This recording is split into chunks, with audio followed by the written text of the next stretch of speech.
Am I the only one who thinks that Heuer is Sofa King awesome? And what is Sofa King? Try to speak with a high-pitched voice, that'll improve the sound. Trust me.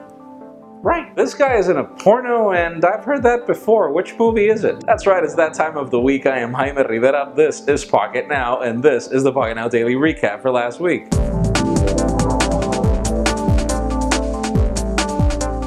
So on Monday I asked you if the lack of carrier subsidies would affect you in any way, as AT&T is killing them, and so are the rest of the carriers in the United States. We have 366 comments, out of which Gary says, subsidies are BS, and I take it you don't like them. And Mike M says, I've been buying my iPhone through the Apple Store at full retail since 2009.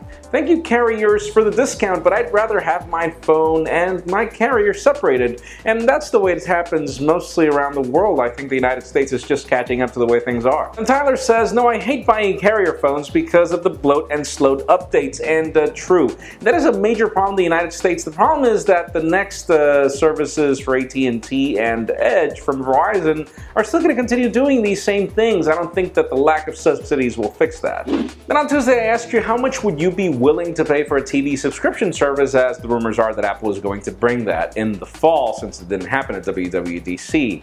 We have 378 comments, out of which Andrew says, multi-platform, a streaming service would need to be, and yes, Yoda, or Master Yoda that would be. You are so right. If it's not multi-platform, we are done. But Apple is doing that with its new Apple Music, so I guess that is the way to go. Then Adam says, is it possible one market that Apple can't crack?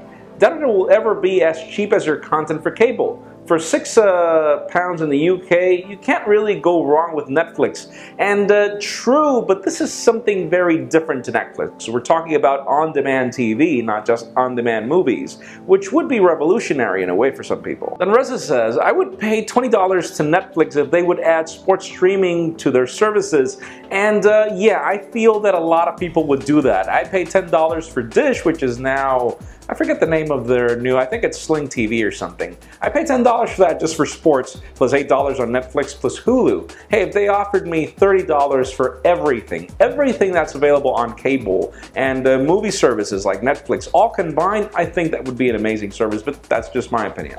Then on Wednesday I asked you if 2K displays on smartphones are overkill, as rumors are that Apple is going to do that with the iPhone success. We have 753 comments, out of which TechX Software says, don't care, just give us better battery life, and I think that's the best comment of the week.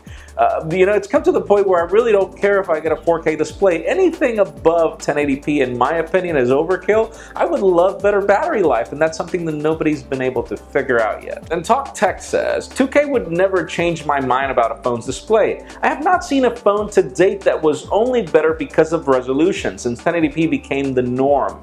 And okay, this Galaxy Note Edge in particular has an amazing display, and it is Quad HD. I think we should just draw the line there. Let's just leave it there and give us better battery life going forward. Then another commenter says, 2K displays look amazing, don't get me wrong, but they just aren't needed in smartphones. A good 1080p display is fine for smartphones, and I agree with that. Again, I feel that 1080p should draw the line.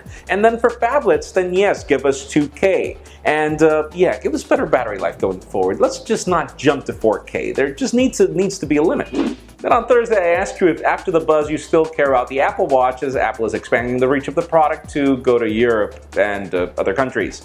We have 321 comments, out of which one of them says, I love my Apple Watch. I can feel my grandma's heartbeat to make sure she's still alive. And Zipfly says, don't care much about it. Price is too expensive for what you're actually getting, and I feel that you are getting more than Android Wear, but yeah, the price tag is still not warranted. And then Attached Silver says, $350 for a square watch that doesn't last the whole day and only works with the iPhone. Yeah, don't care, and yeah. The fact that it only works with the iPhone is a problem, but it does last more than a day, sometimes. And finally on Friday I asked you, what is your current video streaming box, as Apple has overtaken Roku with its Apple TV, and we don't know how. We have 549 comments, out of which Roberto Ortiz says, Chromecast all the way. And for 35 bucks, of course it is. Then Sarah says, at my house I have a Roku, and I've been meaning to try a Roku, I just don't know what are the international limitations. I'll look into that because I am compelled for certain reasons. And then Baby Joker says, all these streaming devices need to die off. Why aren't smart TVs focusing more on this? I would rather have a smart TV that does everything well rather than buy all these extra stuff. The problem is that there is no such thing as a smart TV that is actually smart. It's just worthless for you to pay so much extra premium for something that these products can't do right and you can get for a Chromecast, so I get the point. That's it for the Pocketnow Daily Recap. Thank you very much for watching. A couple of tips if you want your comments to be featured. Number 1, keep them short. Number 2, stick to the point. Number 3, try to get some thumbs up. It helps us spot them a lot easier. You can also follow us on social media. Subscribe to our YouTube channel as well. You can follow me on Twitter, Jaime_Rivera. Please give this video a thumbs up if you like what you saw. I am Jaime Rivera. Thank you very much for watching. We'll see you next week.